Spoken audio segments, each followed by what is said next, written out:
Greetings, this is Rob Mccray on behalf of the Business Building Network, and today we're going to do things a little bit different. Now, normally when I do interviews, it's with different entrepreneurs, and we talk about various subjects and different events that are going on within the business community. But today, we're going to talk about a different type of business, God's business, and doing the necessary things that will enable us to meet our Creator when our day of judgment is upon us. So, to walk us through this journey, we're going to have none other than Bishop Designate Mark Anthony Edwards to walk us through this. Bishop? Yes, sir. How are you doing today, sir? Well, how are you? Very well, very well. So, we're not going to be before you too long. I know you just finished up a Bible study here at your church, which is the Embassy Deliverance and Worship Center, located in Plainfield, New Jersey.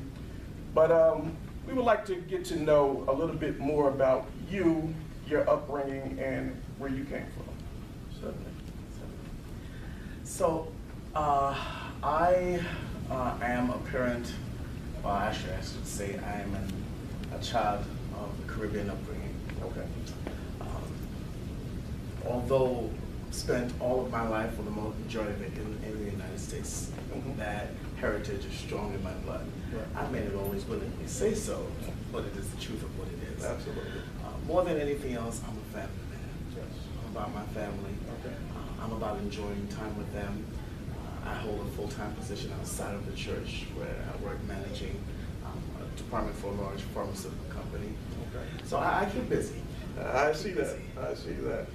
Yeah, that's quite a task there, balancing a church, your home life, and also working a 9 to 5. So you definitely have a lot going on there.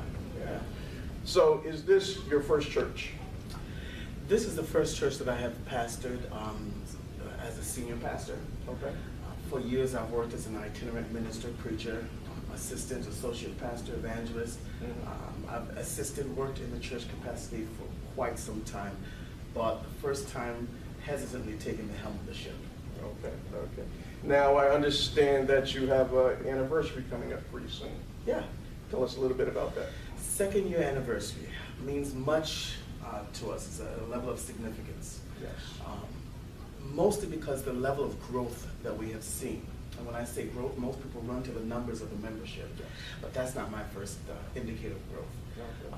When I look back and see what we've been able to do within the community, when I look back and see how the disenfranchised, disenchanted can walk in the doors and walk out a changed person after 2 years, for me, that's a major milestone. Yes, it is. Major milestone. Yes, it is. So what made you decide to get into ministry? Wow. More so, wow, that's a good question. So, the calling for me, which is important. Yes. You know, people have to be called to this. Mm-hmm. And it was not something that I accepted willingly in my mature years. Okay. As a youth, I knew that this was going to be my lot. I've been told that many times by many people, and mostly by God Himself to me.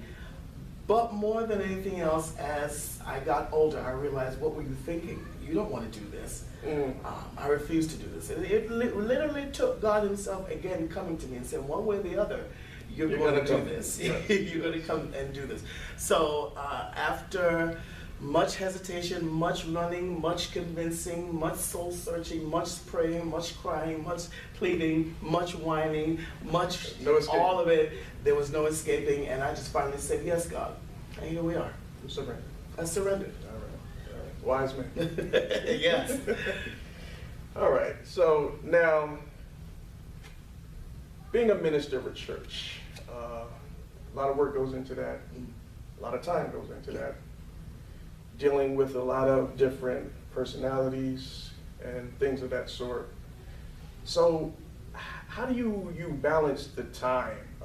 You have a family at home, you have a job that you work, you have your church community and the needs of your congregation. So how do you find that balance with each time? It is a tricky art. literally what I've had to do was for my family. Well, let me back up. First of all, you do have family, and that's always the first and important thing to me. So what I've come to recognize is that I had to apply the formula that God outlaid in the Bible, meaning that it is Him, my family, and then everything else. Okay. But the truth of the matter is, when you discuss God, your family is a part of the God nature. Yes, it is. Because He died, He sent His Son, He created the earth simply to create family. Okay. So when I realize that, I make sure that I put family first. How do we find stolen moments? Jeez, that can be tricky, but we do find stolen moments. Okay. We, whether it be, okay, listen, we're shutting off all the phones today and all communications today from everyone else, unless it's an emergency, and we're just going to do a cookout on the back deck. Okay. Or whether it's we're going to sit around, and we're very heavy into music, whether it's we're going to sit around and rehearse and sing and just talk to each other, which always turns into an all-night session in my house. Okay. Or whether it's not, we're just going to sit back, my wife is going to cook this huge meal, and we're just going to sit there all day, eat, talk, laugh. We find those moments. Sometimes I have to be extra creative. Sometimes I might have to say to a child, you're coming to work with me today. And they spend the entire day with me at work, and we eat together, and we work together, and we talk, we drive, we commute, we laugh. But it's important to find those stolen moments. Yes, it is. It is. And in saying that, I know when you were bringing your kids up, it might have been some times where they really didn't understand the amount of time and work that goes into trying to build a church and a ministry. And so my question to you is, as your kids were coming up, who was the one, if not all, that was really rebellious and just wanted to, Daddy, why we always have to be in church all day? Who was that? Would you believe me if I told you there was not a one? I would not believe. There was not a one. Now, we did have rebellion strike up in other areas. Okay. But being in church was not one. Here's why. Okay. I found out that their future was very important to me, and I knew the calling that God had on their lives. Okay. And it was important to me that as equally as I invested in the church life, I also had to invest in their secular life. Absolutely. So whether it was being, now this is really, really, really dating me. People are going to know exactly how old I am now, right? But whether it was coming to church on Sunday morning, and then Sunday evening there would be no church services, and then instead we went down to the local park where the Baja Men were having a concert, and I would sit there next to my kids saying, you know, who let the dogs out, who. If that meant that I had to do that, then that's what I had to do. Okay. If it meant that I had to take them, you know, my son was really into jazz. So if I had to take him out to a nice dinner jazz club or something like that, or a jazz event with it, I found ways to counterbalance their Christian growth with their secular growth. And the reason why that was even important to me was because I wanted to help them recognize that while the godly Christian growth is important in making an impact, you needed a community to practice this art. You needed to have a community growth, a community opportunity, a community playing field in order to practice the principles of God. Who else were you going to reach out to if you had no connection to the community? Absolutely. How could you reach someone that you have no connection with? Right. So my goal was to say, yep, Jesus, Jesus, Jesus, but get a law degree, get a doctorate degree, get a music degree. Seek out opportunities to grow your community. Very good, very good. Now, so who were some role models or some ministers that you really looked up to coming up through the ministry? Wow. There were quite a few people that growing up made an impact on me. I can reel off names. They made some impact that somehow formed me into the person I am today. I can think of people such as Bishop Walter G. Francis. I can think of quite a few folks that really made an impact on my life in some way or the other. Right. But of late, I realize that the people that I truly find fascinating are those who have been in the field of ministry for the longest time. They've done things within the community to change the community that leave a lasting impression on me. You know, one person that I call my mentor, you know, Dr. V.W. Huffman, has touched people in ways that one could only pray to touch. He inspires me. I keep pushing at him. Sometimes I might get tired, but I see him running and I'm going, okay, all right, let's go. Keep pushing. Yeah, I keep pushing. Yeah. Yes. Okay. Now, so let me ask you this.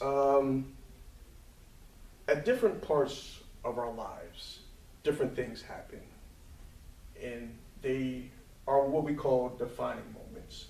So what would you say was that defining moment for you that made you decide to give your life to Christ? My story can be quite interesting because even though I was born and raised in the church, you get to a certain age that you realize, no, I want to do things my way. So I remember giving my heart to the Lord in my grandmother's bedroom some time ago. And then shortly after that, meeting a pastor that I stayed under for quite a number of years. And this pastor was the first one that actually had a ministry that reached out to young people. Okay. And she said, you can serve God too. It's not strictly just for the old.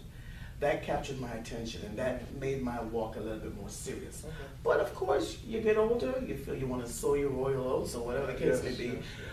And that I did. I did some really crazy things by way of enjoying my life. And I like to think that those experiences made me more relatable as a preacher, teacher, pastor. But in all honesty, it was not until a number of years ago that I was quite ill, deathly ill. Really?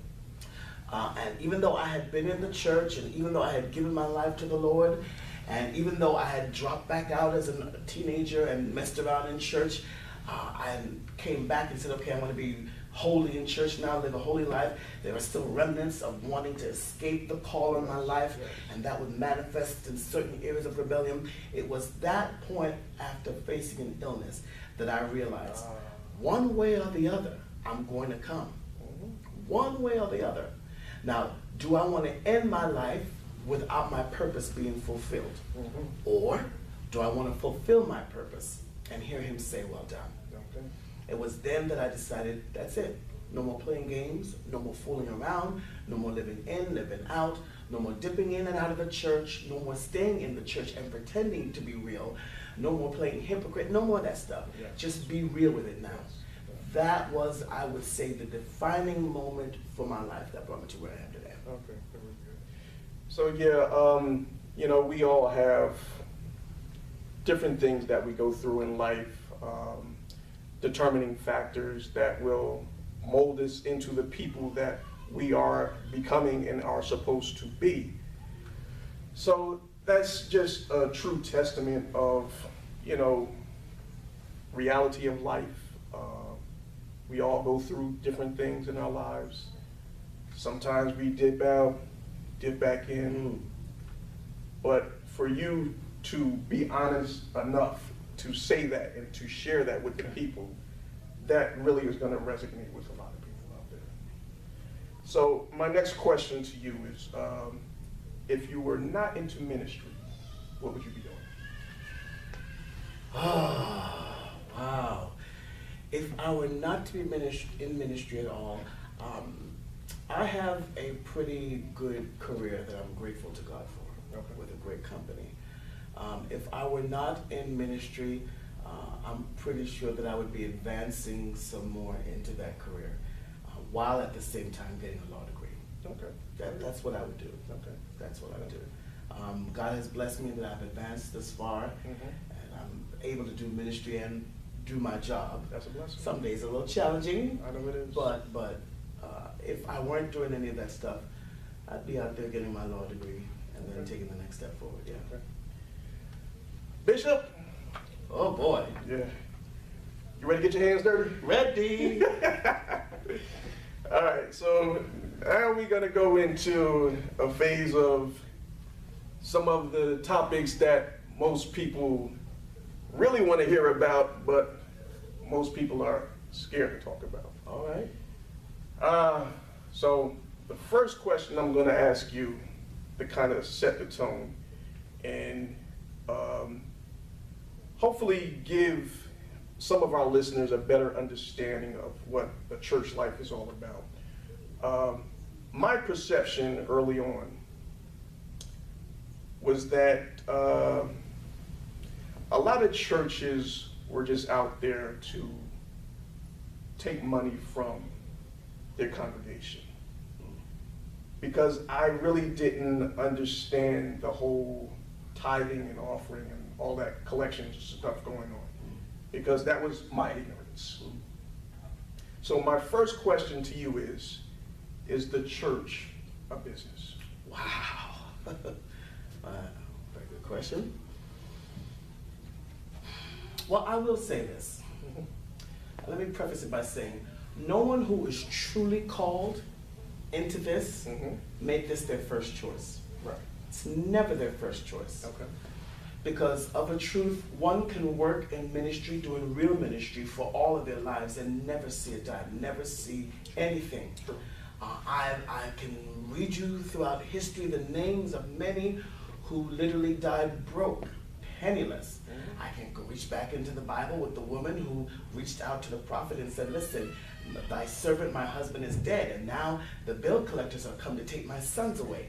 He died penniless and broke. He gave everything that he had to ministry. Right. But one has to recognize that if we are to do ministry, there are elements of business involved. Absolutely. If you are truly, the main business of a church is a soul business. That's why we're here. That's really why we're here. Yes. And no amount of money can ever account Never. for one person coming to a level of enlightenment and true encounter with God. But of a truth, in order to make that happen, the lights have to stay on.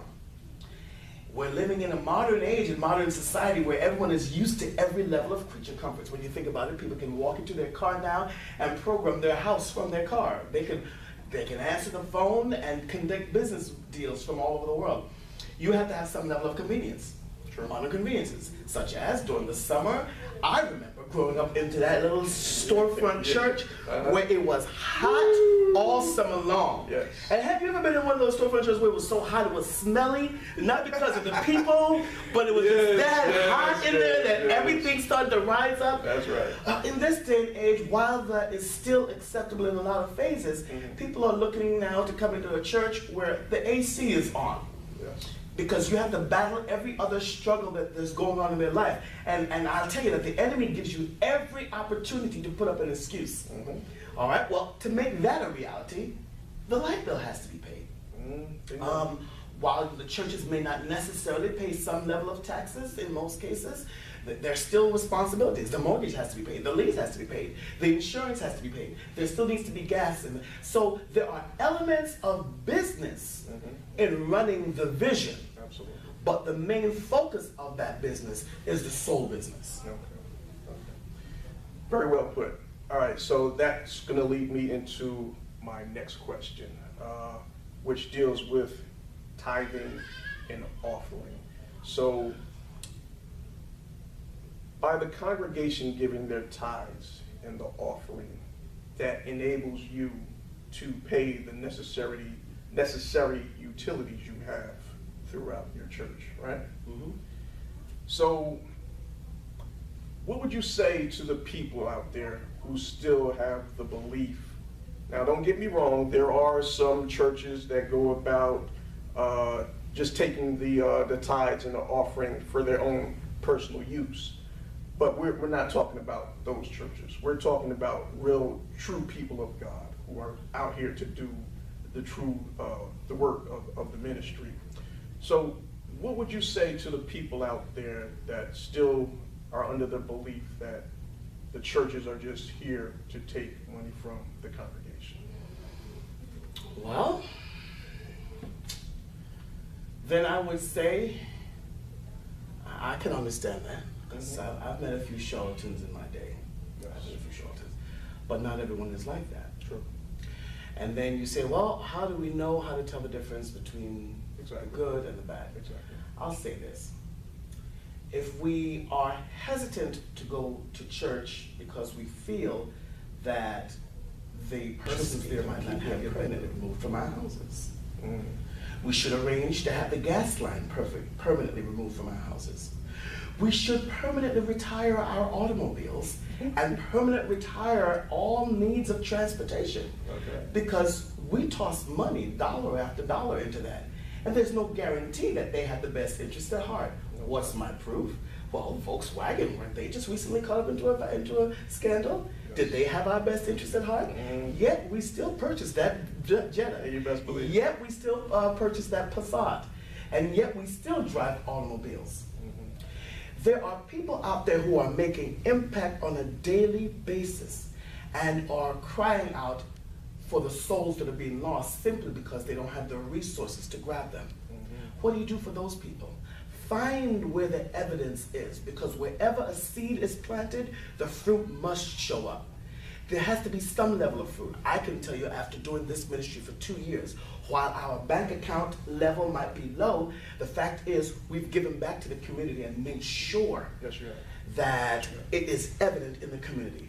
That is what God, I would rather give back to the community than to have all of that money.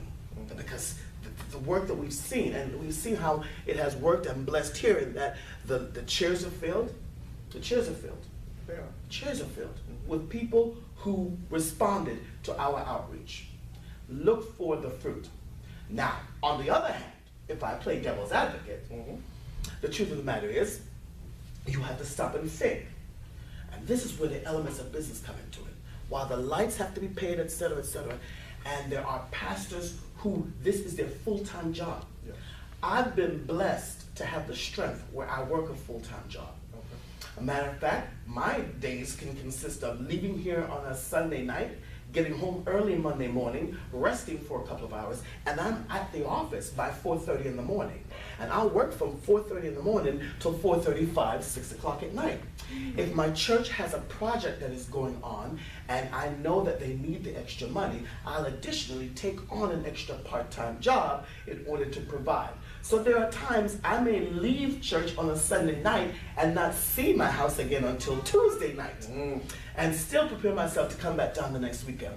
My thought is this: if a person who getting into this had no guarantee that they would ever receive an income, but they've decided to make this their life priority, Yes.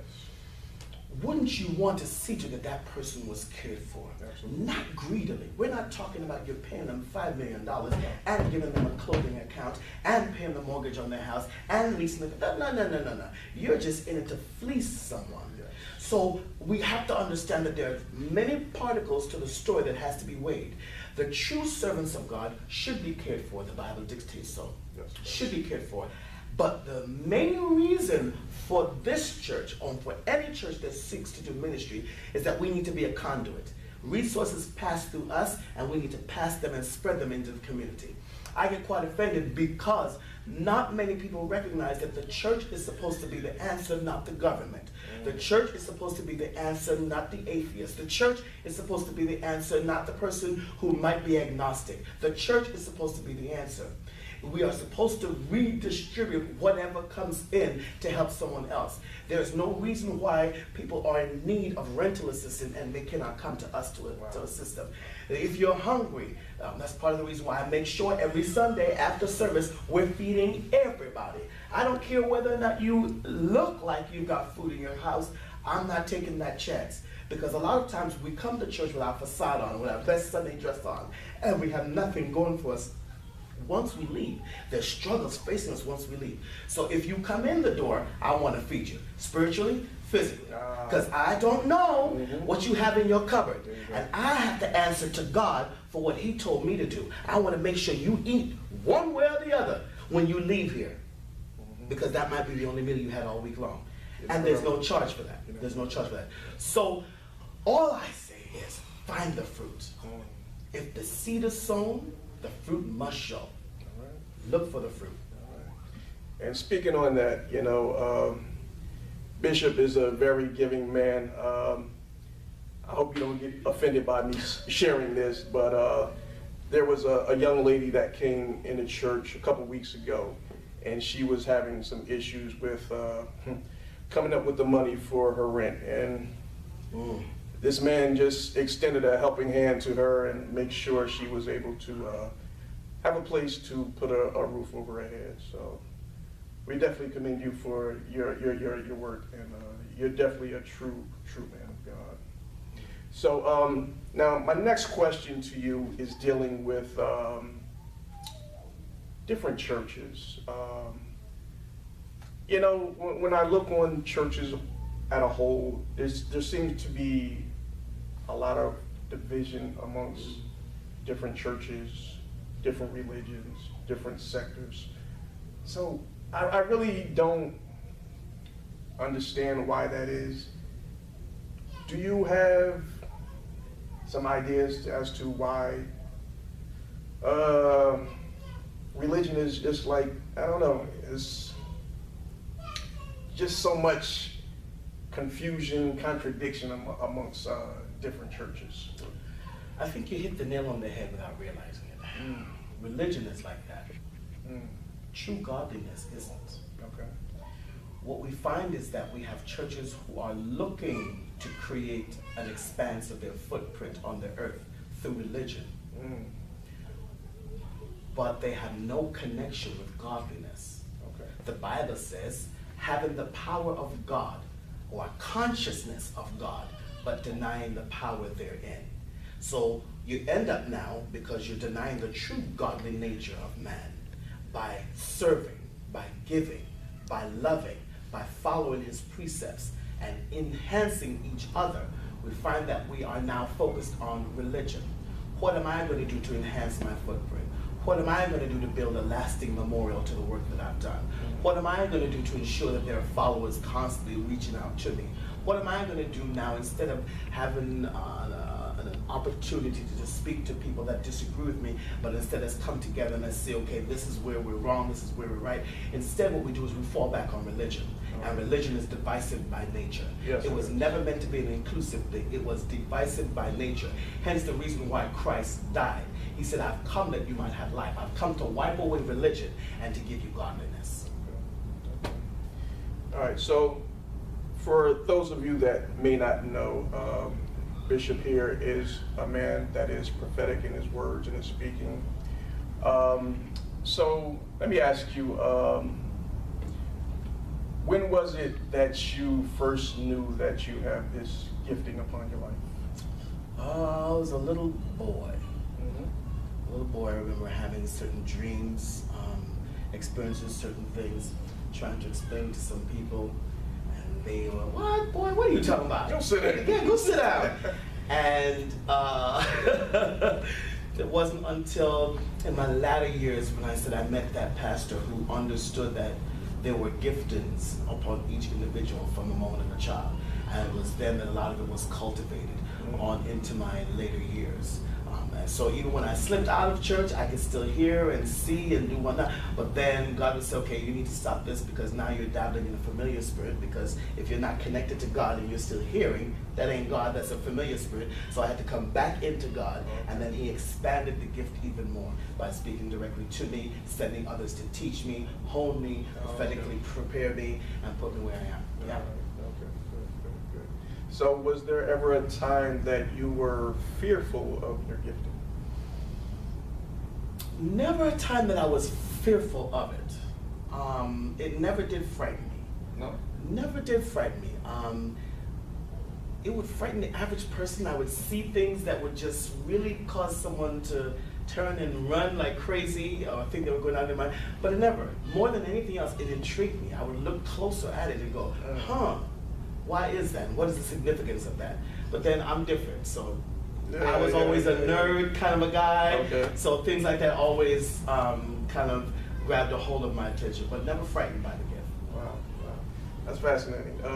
You know, because I always question people that have the gift, and I ask them, you know, like, what do you see or how do you feel? And it just really amazes me. And sometimes I want to say that I wish I had that gifting, But like they say, be careful what you ask for. Yes, Lord. So I'm not going to ask for it because I don't know how I might handle that. But yeah, that is definitely something intriguing.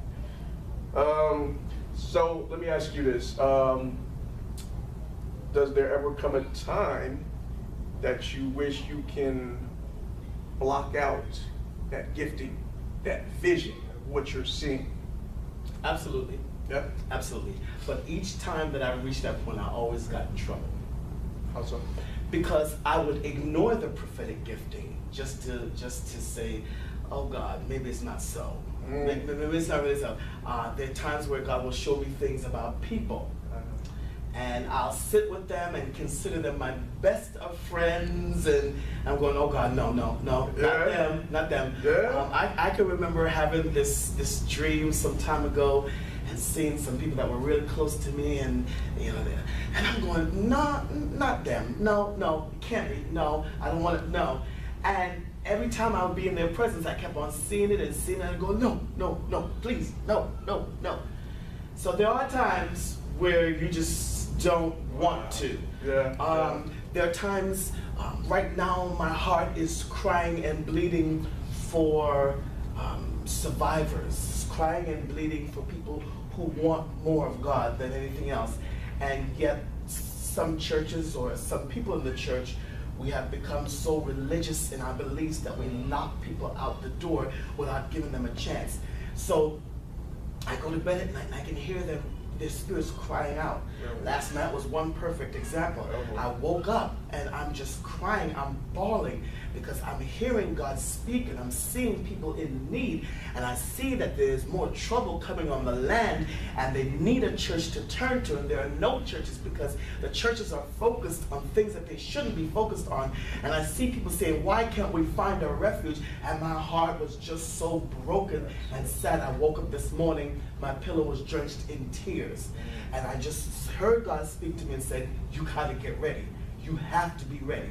You have to be ready, because the masses are coming. The masses are coming. Times like that, especially when a good night's sleep is involved, you kind of wish, yeah. I totally understand.